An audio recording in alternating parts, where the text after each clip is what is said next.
In this video, I'll teach you an easier and better way to represent numbers in different bases.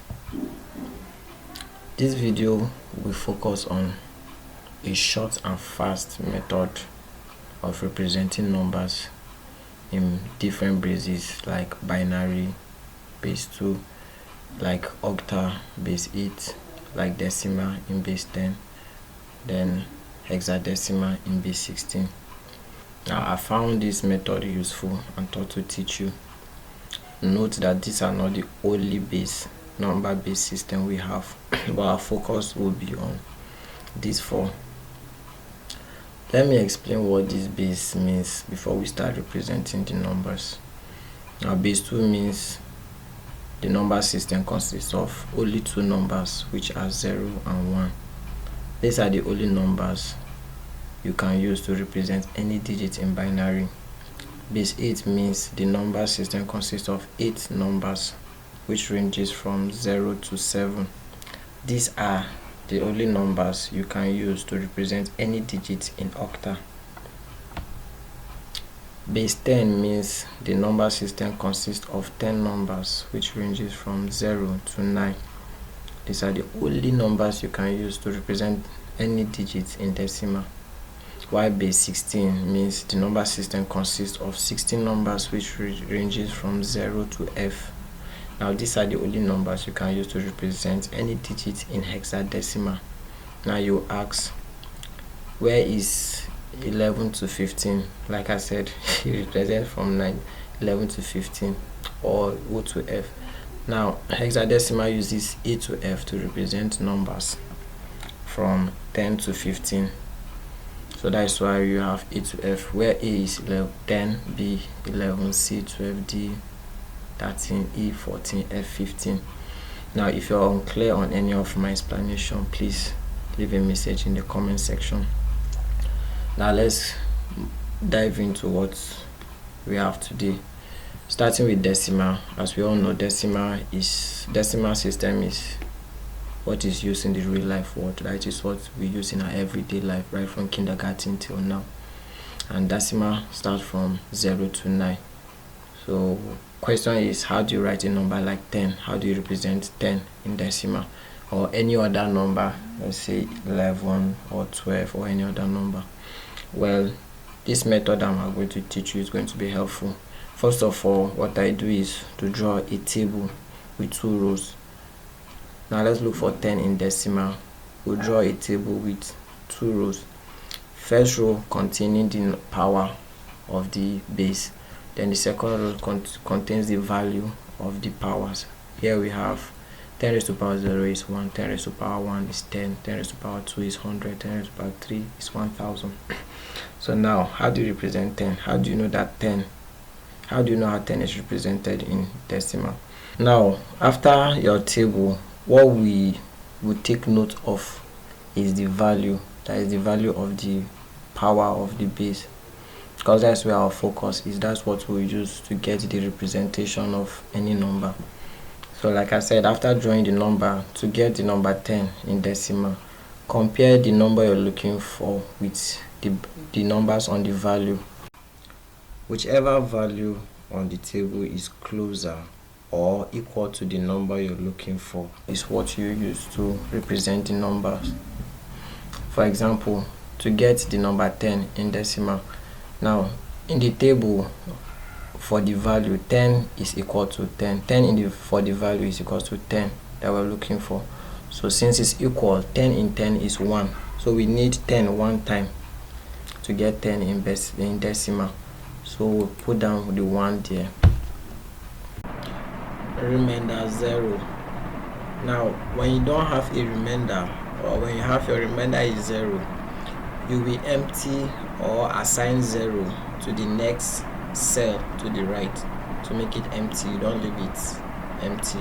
So therefore, since we don't have a remainder, we'll put the next cell to the right to be 0. That means 10 in decimal is 1 and 0. Now, how about a number like 11? How do you represent it? To put 11, like I said, compare the number you're looking for with the values. and see the one that is closest to the number or equal to the number, then we work with it. So 10 in the value is closest to 11, so 10 in 11 is 1, remainder 1. So how do we get the remainder 1? We'll go to the next level, to the next number by your right. 1 in 1, because 1 is closer to 1, so 1 in 1 is 1, remainder 0. So there's nothing left again, so there's no need. So that is how we get 1 and 1 as 11 in decimal. Now how about a greater number like 152? How do you represent it?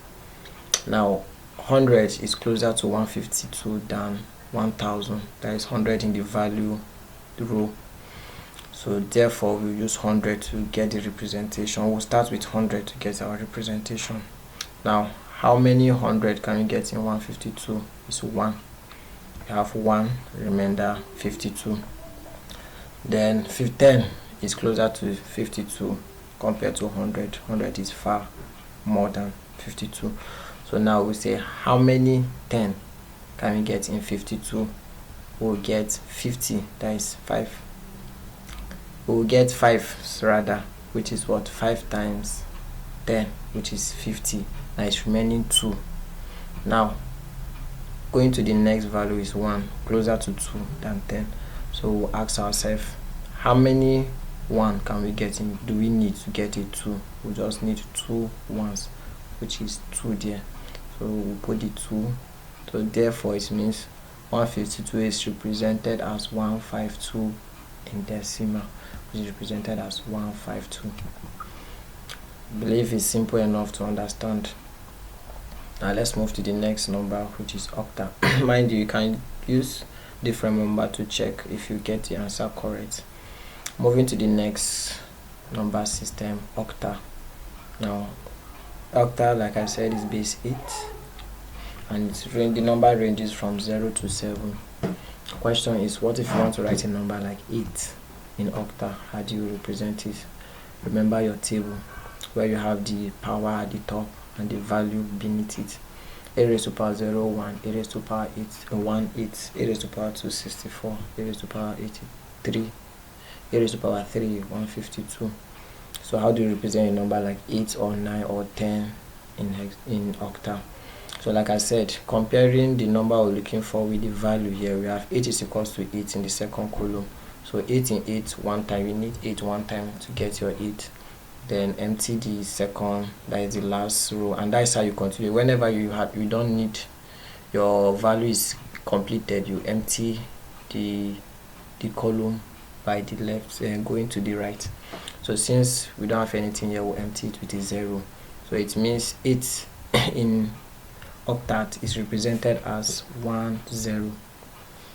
Now let's use another example. Let's say 9. How do you represent 9 in octal?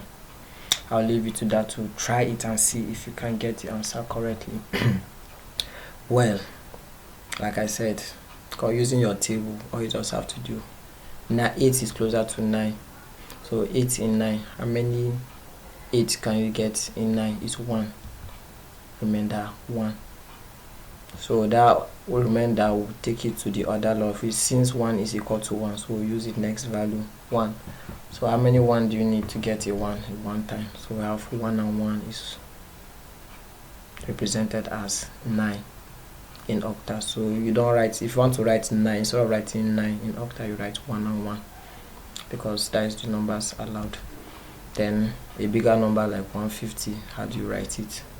Well, it's simple. Checking your table, the value 64 is closer to 150 than 512. Reason being that 512 is very large. If you use wise, you have exceeded it. So using 64, we say, how many 64 can you get in 150? The answer is 2, because 64 times 2 is 128, remainder 22. So we'll move downwards. 8 is closer to 22.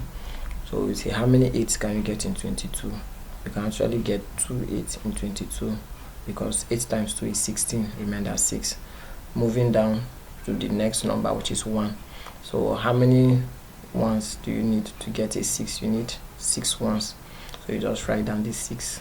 So it means that to represent 150 in octal, or it's written as 226. So In case you want to write 150 in octal, you write 226 because you can see 2 is part of the value, 6 is part of it, but we don't have 9 or any other number. Now moving to the next one, which is hexadecimal, which is base 16. You actually have 16 digits you can use to represent any number you want. So now, how do you represent a number like 16? As we all say, you can remember, first of all, write down your table with the power on the first row, then the values on the second row. Now, if you need a 16, you can see comparing the value we're looking for with 16 in the second column is the same. So you just write 16. How many 16 would you need to get a 16? It's 1. So you write down your 1, then empty the second one at the left, at the right, like I said. So it's 1 and 0. It means 16 in base in hexadecimal is represented as 10 and not 16. Then how do you get a number like 17? It's the same thing, it's easy. 16 is closer to 17 in the value, so 17 is 16 is 1 time, remember 1 and 1 is equal, so you put your 1. You need 1 time to get 1, so that means that 17 is represented as 1 and 1 in hexadecimal. Now how about a larger number like 150 or so? Now, like from our table we can see that 16 is closer to 150 than 256. Reason being that 250 is more higher, so we'll use 16 rather than 256. So how many 16 can you get in 150? You actually get 9 16, remainder 6. That is because 9 times 60 is 144, remainder 6. So how many numbers, that the remainder of the 6, how many ones will you get to make a 6, which is the remainder? You just need 6 ones to give you the 6 that is remaining. So therefore we say 150 is represented as 96 in hexadecimal. Now we'll move to the last number base, which is binary. Now mind you, binary has a different way of representation, reason being that it has only 2 numbers used to represent any number. As we all remember, binary deals with 0 and 1, nothing else. So if you want to write, your 0 is represented as 0 and your 1 is represented as 1. Now, as we all know, binary deals with what we call on and off. That is, the 0 there means on and off, while the 1 means off. Don't worry, when we start the conversion or the representation, you see what I mean by on and off. So now, what if you want to write a number 2 in binary? How do you get it? As usual, put down your table. 2 raised to the power 0, 1, 2 raised to the power 1, 2, 2 raised to the power 2, 4, 2 raised to the power 3, 8. Sorry about that. Now to write your 2, all you just need, now checking your table. In binary, you mostly do addition. You add the values together to get the particular number, except if the number you're looking for is equal to a value on the table. Then all you just need to do is to on the column, then place 0 for the remaining ones. Sorry. For example, now 2, we are looking for 2, and on the value, the second row, we have 2 there, so 2 and 2 are equal. So 2, you on your 2, then off your 1, so we have 1 0 represented as 2 in binary. So like I said, whenever you've exhausted the table and there are empty space at the right hand side, you empty it with 0, not at the left hand side but at the right hand side downward, that is coming down. So it means that 2 is represented as what? 1 and 0. Note that binary numbers are mostly represented with more than 1 bit. What I mean is, your 0 is not actually represented as only 0, but it can be in, now depending on the number of bits, it can be in 3 bits, 2 bits, 4 bits, 8 bits, 16 bits. So for a 2-bit representation is 00, 3 bits is 000, 4 bits is 0000. Now 1 is represented as 01. It's not necessarily 1 in binary because we're representing more than 1 bit. So mostly it's written in 4 bits, in 8 bits, in 16 bits. The representation in 3 bits is 000 4 bits is 0001, and the likes of them. So 2 now, to represent 2 in mod, now 2 is having 2 bits, but if you want to represent it in 3-bit system, you just add a 0 before the 1, which is 010. Then for a 4-bit you have 0010. For a 5-bit or 8-bit you have 6 zeros, then 10. But the focus, or your focus on how to start the reading, is where the 1 starts from. Where the 1 starts to the right hand side is where your reading should start. What I mean is, when you have more than, or let's say you have 8 representation of the bit, and the first 4 numbers are zeros, then 1 in between, so where you start the numbering is where the 1 starts. You can neglect it, but all they just want you to know is that, okay, this system is represented with 4 bits or 8 bits, so that's why the 0 is being included. Now, how do you write a number like 3? Well, you can pause the video and try to see if you can sort that out, but like I said, we are adding 2 numbers from the value to on it. Now, whichever number gives us or can give us the number, we'll switch it on. Then the other numbers, we leave them off, except if I'm not touching it. So now we have 2 plus 1 on the value will give you 3. So we'll on 2 and we'll on 1. Since there's nothing on the right hand side, so we leave it like that. There's no need to add zeros in front, except you want to represent your numbers in 3 digits or 4 bits. That's when you can add zeros in front, and mind you, it's in front, not behind. That is before the 1. So now it means your 3 is represented as 1.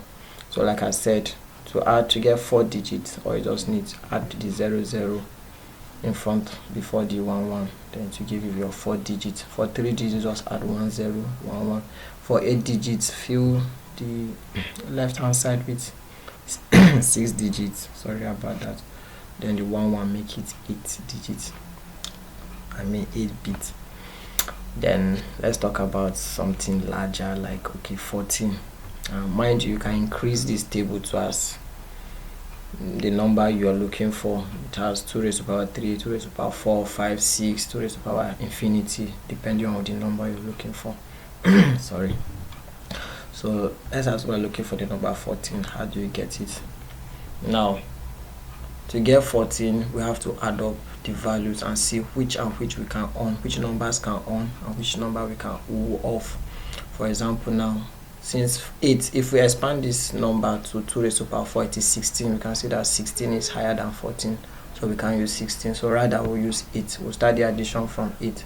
Now we have 8 plus 4 is 12.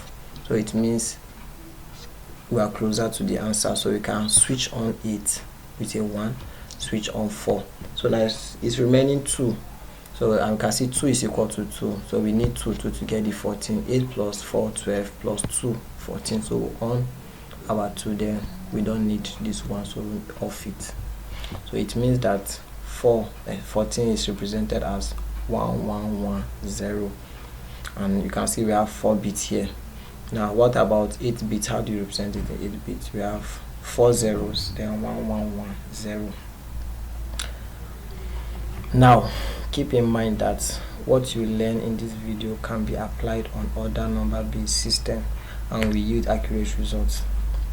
That will be all for this video. Hope you found this video useful, and in case you apply it doesn't work, kindly let me know in the comment section below. Note this, in this video I didn't convert from one base or from one numbers system base to another. That will be a topic for my next video. So remember to hit the subscribe, share and like button to get more of my videos.